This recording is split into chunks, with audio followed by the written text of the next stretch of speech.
So yun mga tol, ah, so katapos lang natin no, na magpahinga. So ngayong oras na ito mga kaidol, mga tol no, malapit na pong maghapon mga tol. Hindi ko pa po alam kung saan tayo papunta ngayon kasi nawawala na tayo mga tol no. So nag-alala na rin ako mga tol dahil hindi ko po alam no kung saan tayo matulog dito.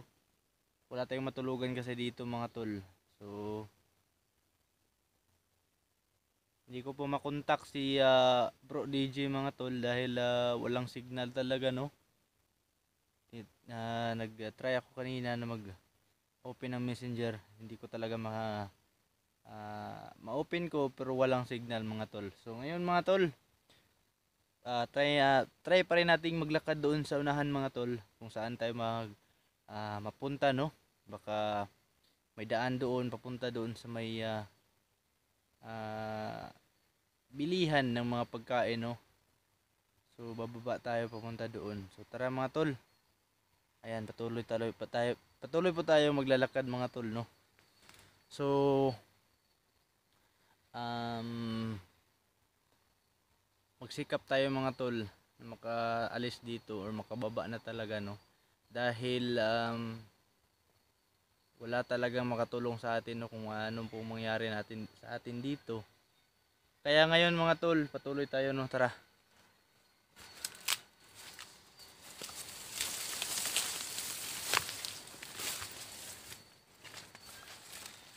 Ayun mga tol.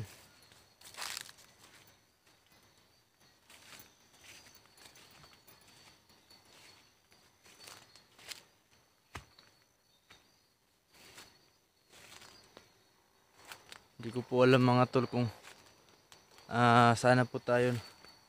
Ano na pong lugar ito mga tol no.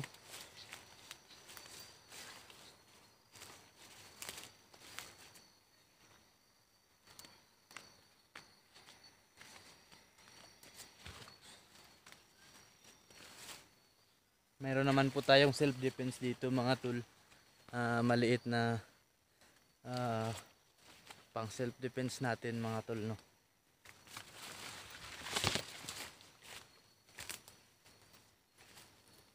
Yan.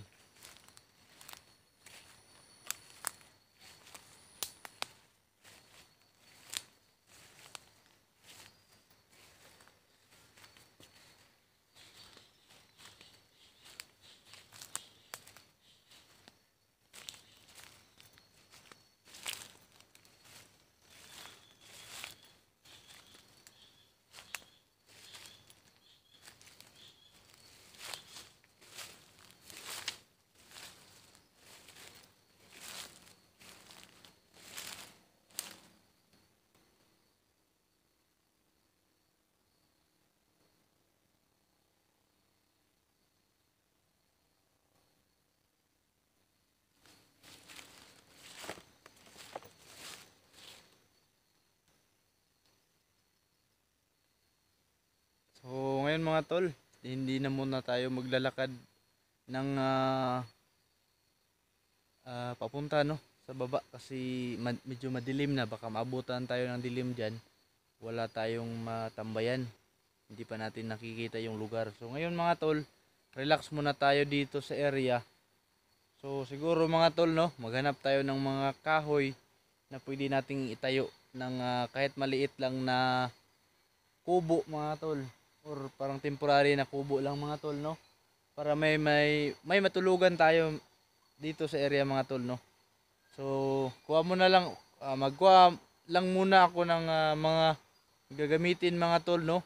So i-off ko muna yung camera natin mga tol. So ayan.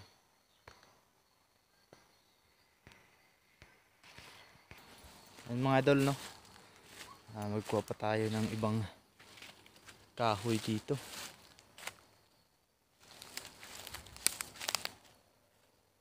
Yan. Yung dilim at saka liwanag mga tol is ang tawag nun ng basta malapit ng dumilim dito mga tol.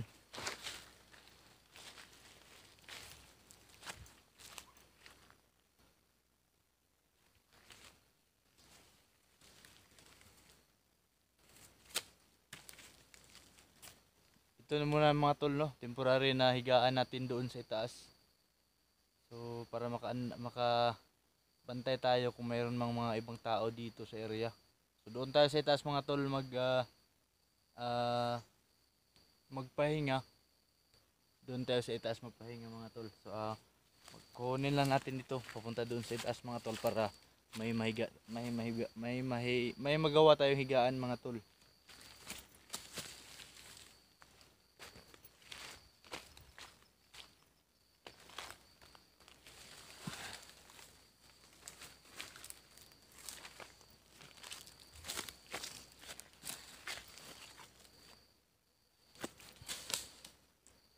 Yan.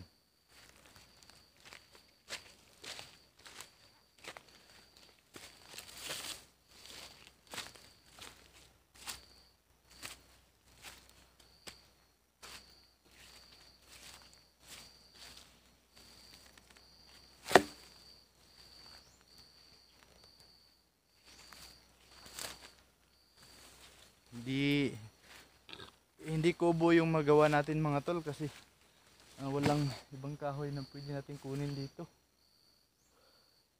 Siguro ito na lang mga tol, no?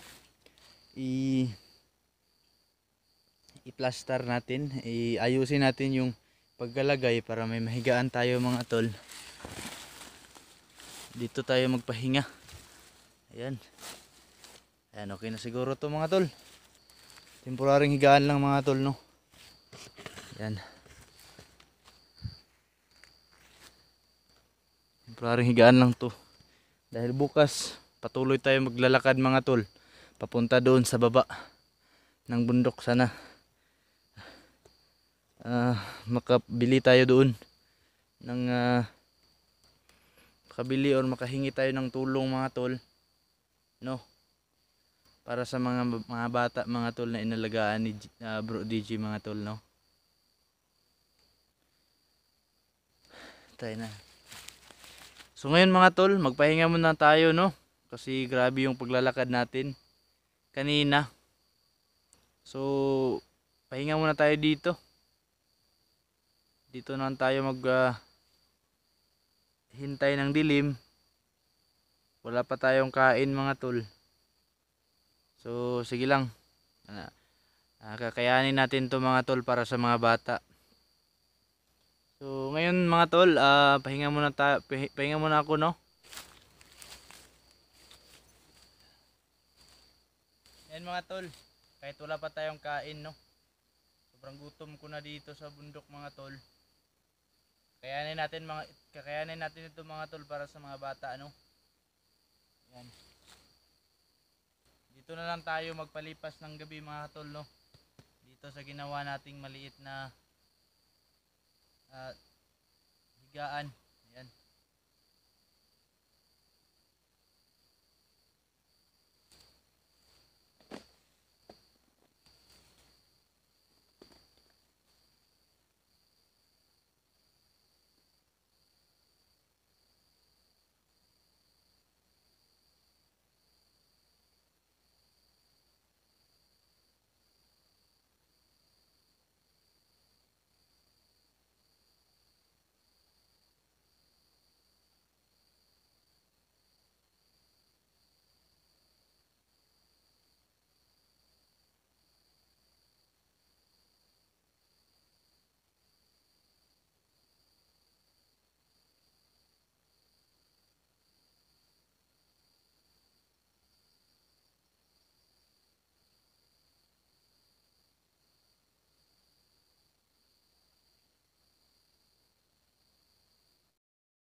So ayan, good morning mga tol, no? Patuloy pa rin tayo ngayon. Ayan. So ayan, maraming salamat, no? Dahil walang nangyari sa ating masama mga tol, no? Dahil nagbantay talaga tayo. Nag-relax tayo kagabi. Ayan, so good morning na naman sa inyo mga tol. Ngayong araw na ito, patuloy na naman tayong bababa doon sa bundok, no? So siguro mga tol, maghanap muna ako ng makain dito bago tayo magpatuloy doon sa baba mga tol, no? So ayan mga tol, maghanap muna ako ng pagkain dito. So off cam muna tayo mga tol, no? Ayan.